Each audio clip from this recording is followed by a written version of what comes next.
Oui, c'est vrai. J'avais dit à mes joueurs qu'il fallait vivre des émotions. En effet, on les a vécues à travers ce match-là. J'ai trouvé que sur cette première heure, les deux équipes étaient vraiment très bien organisées. Les Strasbourgeois étaient venus avec deux lignes de 4, un jeu long sur Ayork et puis des percussions après autour de lui. Donc c'était bien identifié. De notre côté, on a essayé de mettre un petit peu de vivacité avec nos joueurs devant, mais on ne tenait pas assez bien le ballon. On a été très bons défensivement en première mi-temps, mais on a, à mon sens, manqué d'impact et manqué de poids devant pour tenir le ballon et être un peu plus dangereux. Et malgré tout, on a eu quelques situations.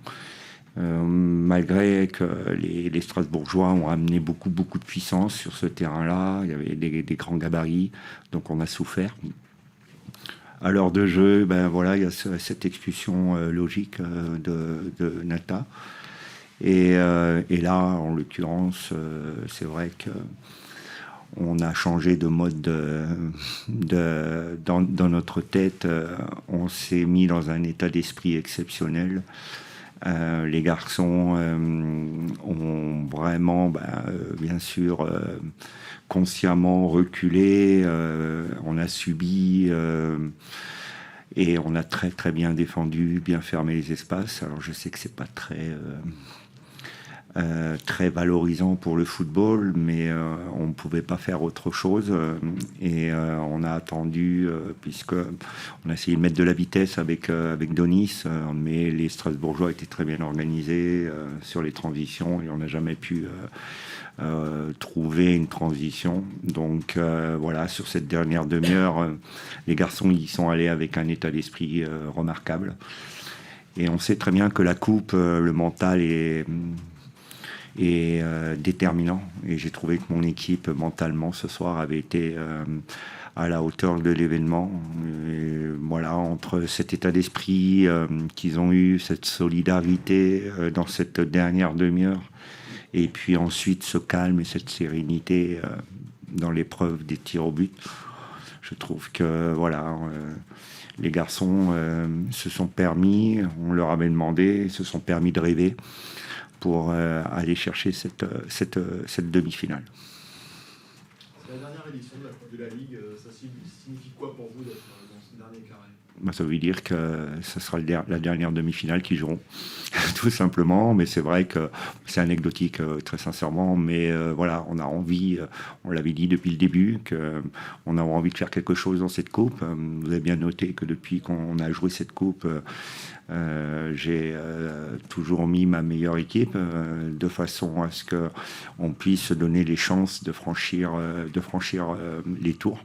C'est ce qui s'est passé. Maintenant, que ce soit la dernière coupe, en effet, on sait qu'il n'y en aura plus derrière, que c'est la dernière demi-finale que les garçons joueront de la Coupe de la Ligue. Vous allez la regretter, la Coupe de la Ligue ?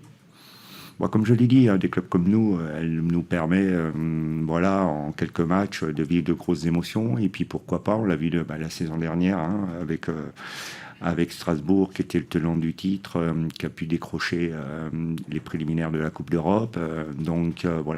Pour des clubs avec du budget, et si le PSG a envie de la donner, c'est toujours pareil, ça permet à des clubs comme nous de pouvoir exister. Vous y pensez justement à cette possibilité qu'en 2 victoires, maintenant, on puisse être en Coupe d'Europe ?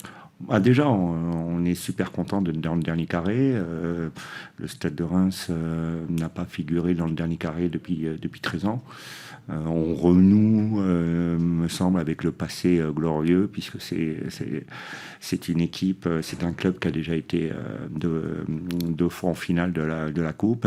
Et je suis vraiment très content de remettre des émotions au public rémois, que mes joueurs connaissent ce parfum-là et qu'ils soient dans le dernier carré de cette Coupe. Une des 2 fausses notes de la soirée, c'est la blessure de Mathieu. Qu'est-ce qu'il a ? Oui, il a senti comme un coup d'électricité sur un retour de sprint. Donc ça, c'était pas une bonne nouvelle, en effet. C'est à quel niveau? C'est la cuisse? Oui, c'est la cuisse. Il a fallu de peu pour que le Racing poursuive sa route. Est-ce qu'il a manqué quoi? Un peu de réussite sur la frappe de Djikou qui vient de taper le poteau 2 minutes de la fin? Ça s'est joué sur très peu de choses, tu l'as dit, dans le sens où il y avait très peu d'occasions. Donc forcément, quand vous frappez le poteau à 2 minutes de la fin, ou quand vous vous retrouvez avec une superbe occasion de Youssouf Fofana, il me semble, au deuxième poteau, et que le gardien fait un arrêt qui est assez miraculeux, voilà, c'est des situations qui doivent être conclues parce qu'il n'y a pas pléthore d'occasions, et donc il faut forcément que ce peu d'occasions soit transformé en but. Voilà, on a, je pense, maîtrisé le match du début à la fin, même quand les Rémois étaient à 11. On n'a pas été grandement en danger. J'ai compté avec un peu de souvenir qu'il y avait une occasion, je crois, en première mi-temps pour Dia, et il y a cette frappe de loin de Houdin en deuxième période. Voilà, donc quand l'adversaire, quand il joue chez lui, se donne uniquement 2 occasions, c'est dans l'ensemble, vous avez plutôt pas mal joué, quoi. Je pense qu'on a maîtrisé, mais encore une fois, je trouve qu'on savait qu'on allait avoir un problème par rapport à la pelouse. On avait vu les derniers matchs de Reims où l'état de la pelouse était vraiment était délicat. Le match de Sainte-Anne contre Montpellier avait confirmé mes interrogations, et ce soir, forcément, c'est encore plus compliqué, quoi. Voilà, parce que tu peux pas mettre de vitesse, tu es obligé d'assurer tes passes, tu es obligé de rajouter 2-3 passes à chaque fois dans chaque cheminement, parce que tu peux pas prendre le risque de jouer rapidement. Donc c'est toujours embêtant. Voilà, ça nous a un peu ralenti dans notre animation offensive, enfin dans nos animations offensives, et ça a permis aux Rémois qui ont bien défendu, qui ont fait leur boulot, ça a permis aux Rémois d'être toujours en place pour avoir beaucoup de monde dans la surface, et notamment quand ils se sont retrouvés en infériorité numérique. Et donc voilà, après ça se joue sur voilà, une série de tirs au but. On sait très bien que c'est toujours quelquefois, c'est pas une loterie parce que ça reste un geste technique malgré tout, mais voilà, ça peut tourner en notre défaveur. L'an dernier c'était en notre faveur, cette année c'est en notre défaveur. Voilà. Le plan avait bien fonctionné, tu le disais, le système aussi que tu as mis en place, c'était un peu une innovation ce soir avec... Ah bon, qu'est-ce que j'ai innové?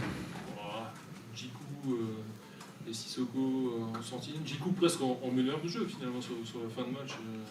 Ah bon? Très offensif.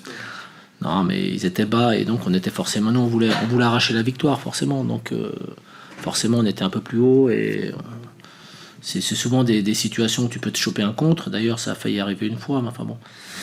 C'est sûr que si on avait marqué avant la fin, ça aurait été beaucoup mieux pour nous. C'est ce qu'on espérait. C'est pour ça qu'on a fait rentrer certains joueurs pour essayer d'apporter un petit plus dans la finition. Mais voilà, on peut pas. C'était trop dur. Les centreurs avaient un mal fou à maîtriser le ballon pour pouvoir centrer. Dans la surface, il y avait beaucoup de monde forcément, puisque les Rémois défendaient becs et ongles, et encore une fois, ils ont très bien défendu. Donc on savait qu'il y aurait très peu d'occasions sur ce type de match. Donc c'est pour ça que quand tu as très peu d'occasions, il faut que tu sois efficace de suite, parce que sinon ça peut être problématique sur la fin, quoi. Thierry, est-ce que vous allez regretter cette Coupe de la Ligue qui va disparaître à la fin de saison? Moi, oui, personnellement, j'ai déjà dit, donc je vais pas me contredire. Oui, bien sûr. Moi, au-delà du fait qu'on l'a emporté l'an dernier, ça change absolument rien, parce que je l'ai joué surtout quand j'étais en Ligue 2, et je trouve que pour les clubs de Ligue 2, c'était une belle fenêtre sur le football professionnel, voilà. Donc ça laissait la possibilité à certains clubs de s'immiscer dans les huitièmes de finale, voire les quarts de finale. C'est toujours intéressant. Après, voilà, elle disparaît. Vous savez, malheureusement, nous on est obligé de s'adapter, parce qu'on nous met 3 matchs la première semaine de janvier en reprise. On est obligé de s'adapter.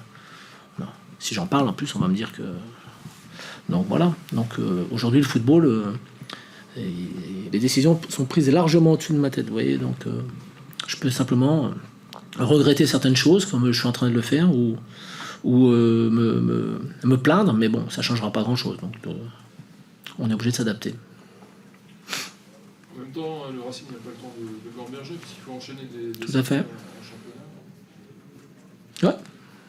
Mais tu me vois Gamberger là? Pas trop. Bon, bah alors ça va alors.